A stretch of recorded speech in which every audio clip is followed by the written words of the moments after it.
If you imagine an ocean with waves, it's like when we get reactive, we confine our being to a certain set of waves and we forget our oceanness, we forget our larger belonging.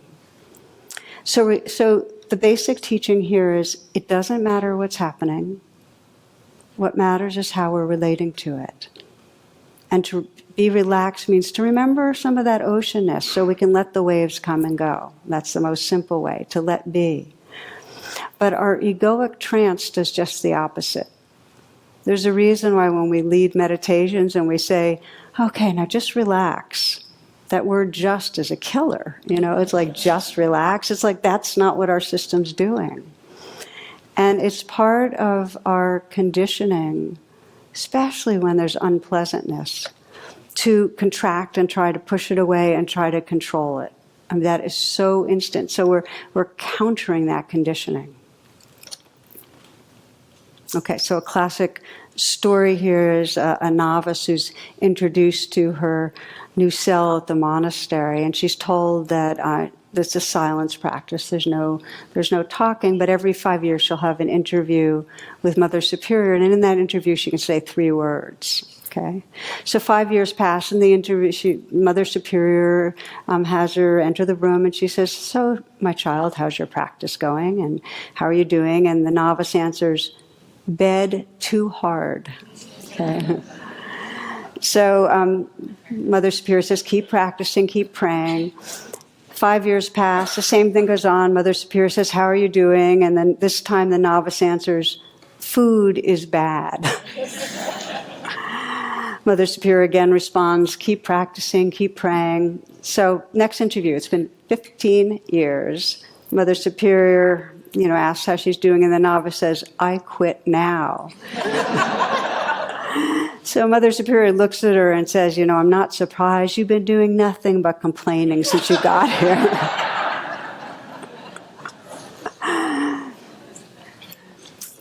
So the habitual conditioning, we go around with a lot of complaints.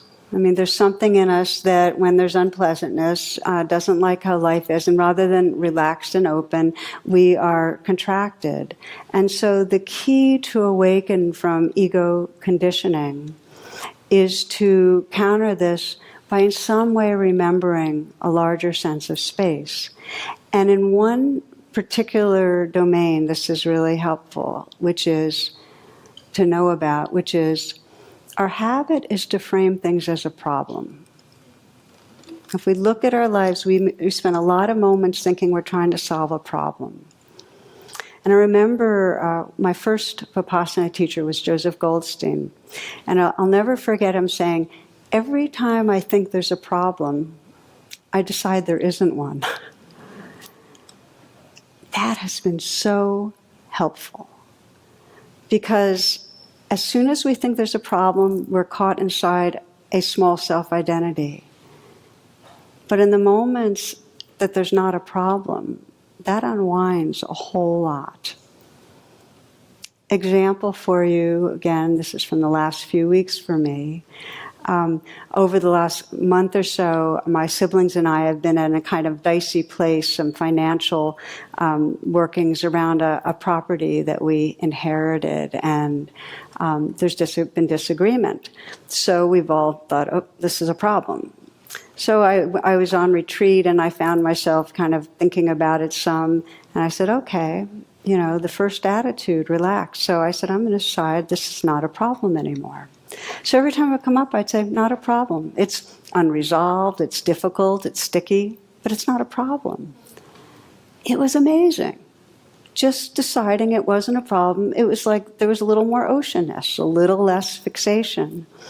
It made a difference. I could feel that the selfing wasn't so strong. So I want to say that this is not a delusional practice where we see harm being caused and we say, oh, not a problem, and we turn away. It's like we can recognize, oh, that's harm, and and we need to respond and take care of it. The key is not to lock into bad, not to lock into shouldn't be happening, because reality is just being as it is. We can respond intelligently without making ourselves and others wrong, without creating a problem. Let's pause here. I'm going to invite you to reflect on this for a moment.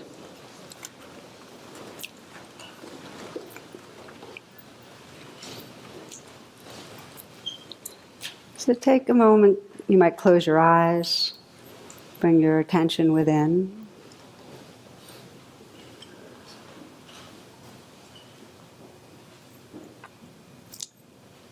And bring to mind something going on in your life right now.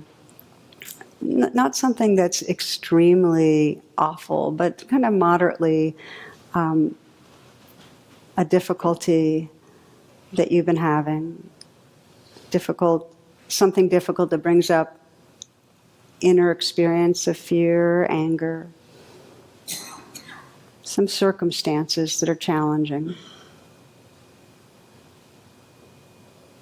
Could be to do with a relationship or finance, work.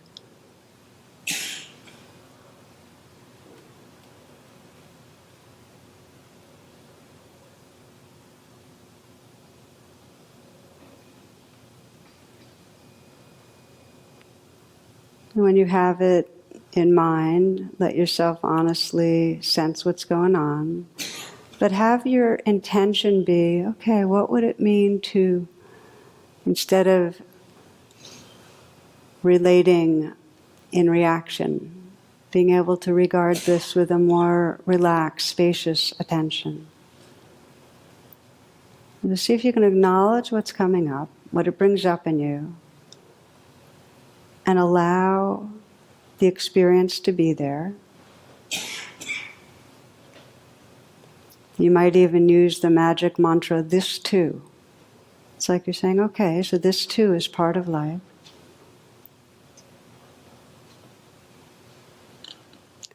And you might ask yourself, how do I experience this if it's not a problem?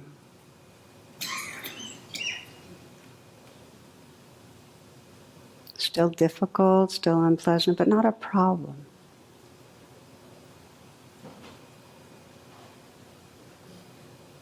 Sense of that reveals a little more space. What if this isn't a problem?